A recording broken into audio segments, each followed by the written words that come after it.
அஸ்ஸலாமு அலைக்கும். இன்றைக்கி நான் வந்து உளுந்தம்பருப்பு குழம்பு தாங்க செய்ய போகிறேன். அதுக்கு தேவையான பொருட்கள் பார்த்துடலாம். நான் வந்து சின்ன வெங்காயம் தான் எடுத்திருக்கேன். சின்ன வெங்காயம் வந்து ஒரு 10 சின்னதாக ஒரு 10 எடுத்திருக்கேன். அடுத்து வந்து ஒரு 70 கிராம் உளுந்தம்பருப்பு எடுத்திருக்கேன். அடுத்து ஒரு சின்னதாக ஒரு தக்காளி, ஒரு 6-7 பல் பூண்டு உரிச்சிருக்கேன். இது வந்து அடுத்து வந்து ரொம்ப சின்னதாக இந்த துண்டு தேங்காய். இந்த துண்டு தேவைன்னா போட்டுக்கோங்க, இது வந்து ஆப்ஷனல் தான். நான் வந்து இதை வந்து தண்ணி விட்டு கொரகொரப்பாக அரைச்சி வந்து இதை வந்து நான் வந்து சேர்த்துக்குவேன். இப்போ இது எல்லாத்தையும் எப்படி செய்யறதுன்னு பார்க்கலாம்.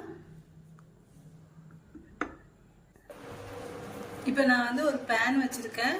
இதில் வந்து உளுந்தம்பருப்பு வந்து ரொம்ப லைட்டாக வந்து வறுத்து எடுத்துக்கணும். ரொம்ப வறுத்துறாதுங்க, லைட்டாக தான் வறுக்கணும்.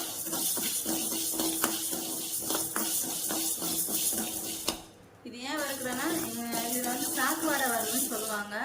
அது வந்து போகிறதுக்காண்டி இப்படி லைட்டாக வறுத்துட்டு அதுக்கப்புறம் கழுவி வேக வைக்கணும். இது வந்து அவ்வளோதாங்க, வறுத்தாச்சு. இந்த வரணும். இப்போ ஸ்டவ் ஆஃப் பண்ணிடலாம். இது சூடு வரணும், இந்த உளுந்து வந்து லைட்டாக சூடு வரணும், அவ்வளோதான்.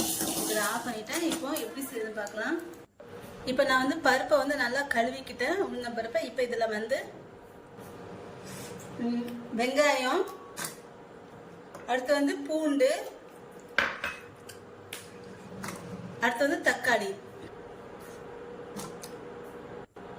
அடுத்து வந்து கொஞ்சமா தண்ணி ஊற்றிக்கிறேன். தண்ணி ரொம்ப ஊற்றாதீங்க, லைட்டாக கொஞ்சமாக ஊற்றிக்கணும். ஒரு 1/4 கப் ஊற்றிக்கிறேங்க. அடுத்து இதில் வந்து ஒரு 1/4 ஸ்பூன் மஞ்சள் தூள் வந்து சேர்த்துக்கிறேன். அடுத்து வந்து ஒரு 1/2 ஸ்பூன் மல்லித்தூள். அவ்வளோதாங்க. இப்போ இது வந்து ஒரு 3 விசில் வச்சு எடுத்துக்கலாம். இப்போ பருப்பு வந்து நல்லா வெந்துருச்சு. இப்போ இதில் வந்து அரைச்சி வச்சிருக்க தேங்காய் வந்து நான் வந்து ஊற்றிக்கிறேன்.